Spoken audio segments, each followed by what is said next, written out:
5,000 గుడులు కట్టిస్తారట. దళిత కాలనీలలో 5,000 గుడులు కట్టిస్తారట టీటీడీ తరపున. ఏం అవసరం ఉంది అని అడుగుతున్నాం. ఏ దళిత కాలనీ వచ్చి మాకు టీటీడీ గుడులు ఇక్కడ కావాలి అని అడిగారో చంద్రబాబు గారు సమాధానం చెప్పాలి. టీటీడీ పవిత్రమైన గుడే, ఎవరు కాదనటం లేదు. కానీ వాళ్ళకి అధికంగా డబ్బులుంటే ఆ డబ్బులతో ప్రజలకు సేవ చేయాలి తప్పితే ఇలా రాజ్యాంగానికి వ్యతిరేకంగా ఆర్ఎస్ఎస్ సిద్ధాంతాన్ని నెత్తినెత్తుకుని దేశమంతా గుడులు కట్టిస్తామనడం చాలా అసలు భావ్యం కాదు అని చెప్తున్నా. అమ్మా, తమరికి కొంచెం బుద్ధి జ్ఞానం ఉందా లేదో ఒకసారి చూసుకోండి. ఎందుకంటే తిరుమల తిరుపతి దేవస్థానం అనేది ఒక హిందూ ధార్మిక సంస్థ. మరి మీరేమో ఆ నిధులు ఎలా వాడతారంటారేంటి?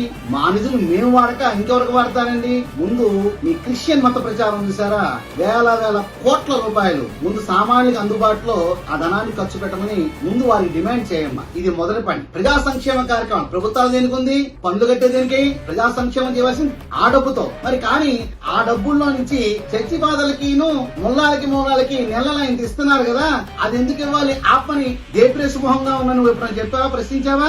ఏది పడితే మైక్ పెడితే ఏది పడితే మాట్లాడుతుంటే ఇప్పుడు పగిలిపోతాయి. మా హిందూ ధర్మం జోలికి వచ్చావంటే ఈ పని నువ్వు చూసుకో. అసలు ఈ వ్యవస్థని ఈ దేశం సర్వనాశనం చేసి కాంగ్రెస్ పార్టీ. ఆ పార్టీలో దూరి ఏదో మాట్లాడాలనుకుంటే మాత్రం ఎలా కుదురుతుందండి? మీ దిక్కుమాల గవర్నమెంట్ అంతకుముందు పోయిన గవర్నమెంట్ లో సుమారుగా 25,000 చర్చను అనధికారికంగా ప్రభుత్వ స్థలాల్లో కట్టారు ఈ రాష్ట్రంలో. ఏ కొండ మీద కొత్తగా సిలువలు వెలిసినాయి. వాటిని ఎప్పుడు ప్రశ్నించావు? నువ్వు మత ప్రచారం చేస్తున్నావా? కాంగ్రెస్ పార్టీ అధ్యక్షురాలుగా ఉన్నావా? ఏదైనా ఆలోచించి నిర్ణయాలు తీసుకోవాలి, ఆలోచించి మాట్లాడాల్సిన అవసరం ఉంది. హిందువుల యొక్క ఆగ్రహానికి గురి కావద్దమ్మా.